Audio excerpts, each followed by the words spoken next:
Hey, here are 5 stupid things I've noticed about police brutality. It's racially biased. Yes, people of many races have been victims of police brutality, and perpetrators of it, for that matter, but a racial bias against blacks is undeniably a big part of the problem here in the United States. According to U.S. Department of Justice statistics from 2003 to 2009, blacks were 4 times as likely as whites to die during arrest or while in police custody.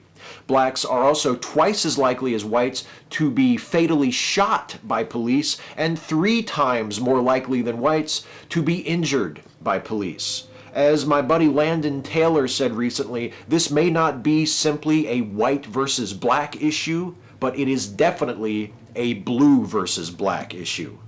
It's institutionally tolerated.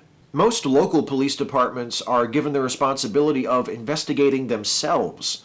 Close relationships between police and district attorneys are also commonplace. And then there's the well-known phenomenon of the so-called blue shield, the culture of silence within law enforcement that discourages police officers from holding each other accountable for their abuses and mistakes and disparages internal affairs bureaus as rat squads. The tone-deaf responses by police departments to brutality scandals, like that of the Ferguson Police Department following the death of Michael Brown, have left many of us with the very strong impression that police departments care more about protecting abusive officers from consequences than pursuing justice for their victims. It's nothing new. Police brutality has been an issue of nationwide interest here in the U.S. since Prohibition. It's been the subject of some of the most unforgettable images from our recent history. Violence against civil rights protesters in Selma on Bloody Sunday in 1965. The brutal videotaped beating of Rodney King by LA cops in 1991, and the riots that followed the acquittal of the officers responsible the following year. The recent protests in Baltimore following the death of Freddie Gray. And yet, despite being a recurring source of national outrage for nearly a century, police brutality remains as big of a problem today as it has ever been. Why? Well, I'd like to discuss 2 possible reasons for this. First, it's self-sustaining.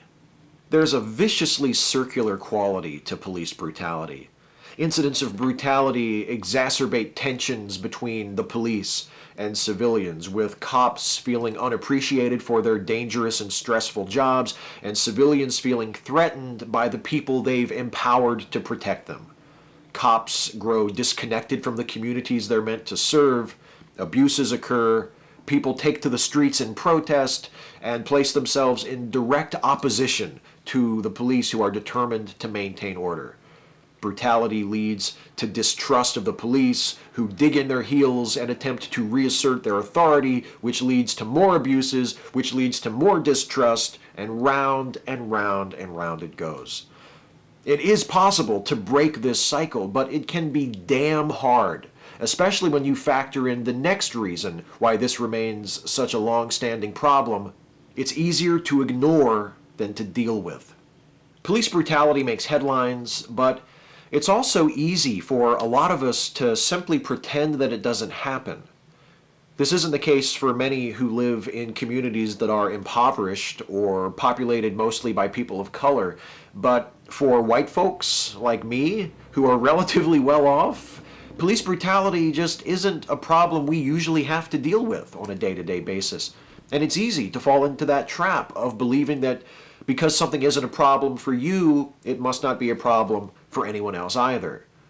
This is what has allowed this to remain such a problem, to fester and grow since people in this country first started to take serious notice of it in the 1920s. But this also points us to the solution to the problem: awareness.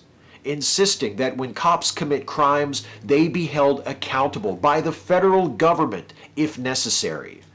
Empathizing with people in vulnerable communities, listening to their concerns, trying to help, and not vilifying them when a few of them resort to violence out of desperation.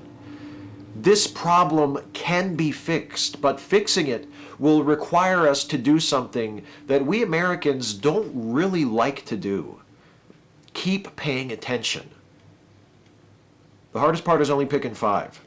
Catch you next time.